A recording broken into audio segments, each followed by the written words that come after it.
All right, friends, how are you today? Welcome to the Quest for Answers. Question is that are you excited because iOS 16 is coming up soon? Since we all know there are a lot of features coming up, but we're only going to talk about the features is bringing a lot of excitement for me. All right, so let's get started. Let's go to my Mac and go over those features. So folks, I do not have the iOS 16 beta version installed. So that's why I'm going to go over the Apple's website and go over the features which are bringing a lot of excitement for me, and I think they are going to be very useful.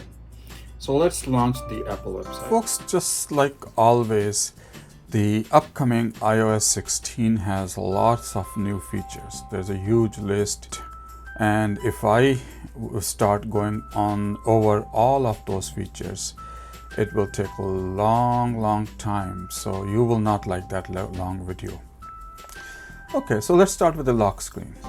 If we switch over to the overview, we can see that now we have option to customize the lock screen.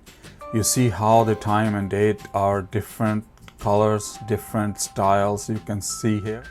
See how you can customize the size, styles, and text of this lock screen. That's something that's going to be very useful, and I'm very excited about it. That's the most important thing on the lock screen I like, or I'm waiting for, is the widgets.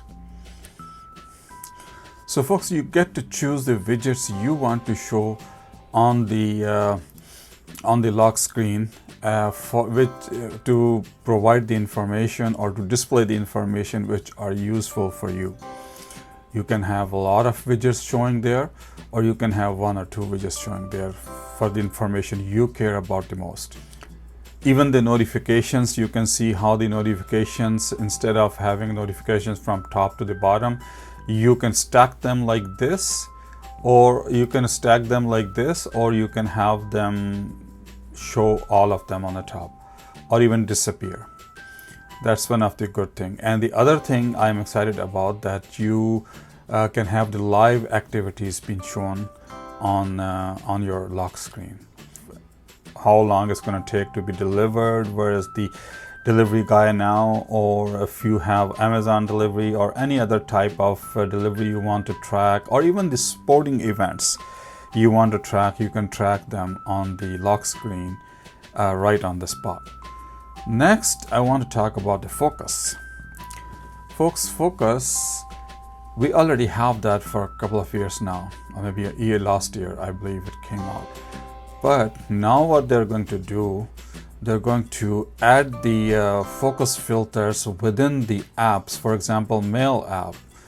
If you have the focus filter turned on in the Mail app, you can filter out a lot of distracting contacts which you see in the mail on a daily basis and you don't want to see.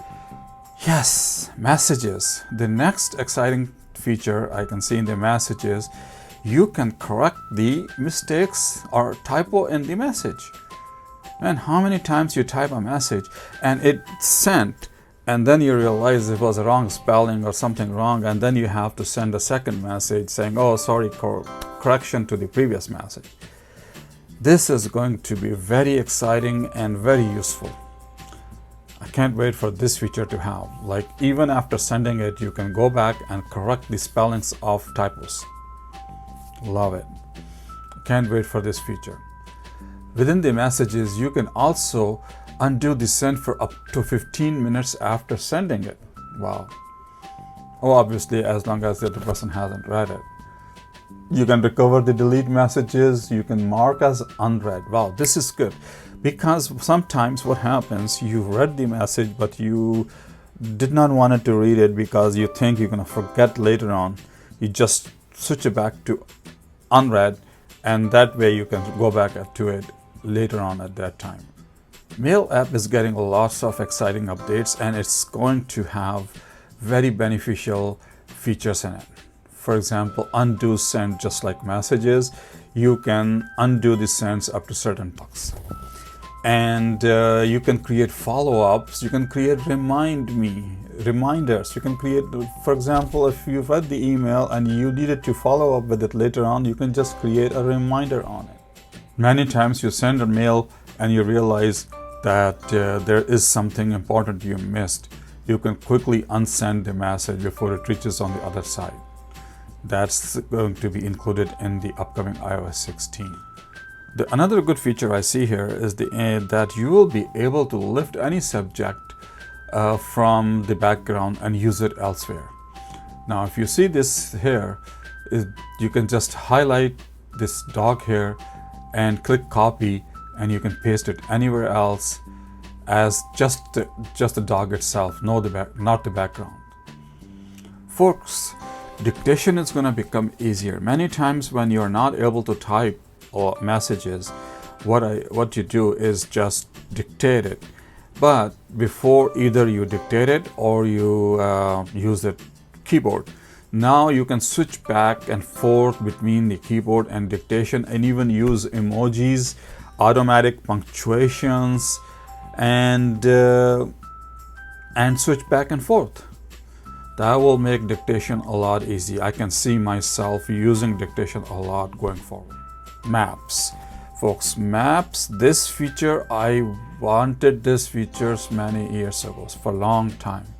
Being a real estate agent, I have to go on multiple properties many times, and it was not convenient at all that you just look up the one address for the directions, you get there and you look for the second. It's not smart, it's not the time efficient.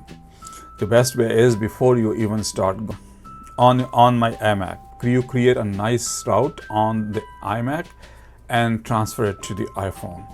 And that way you can add multiple properties, or let's say if you're going somewhere and you want to make a stop for a rest or for a coffee, you can just add that on.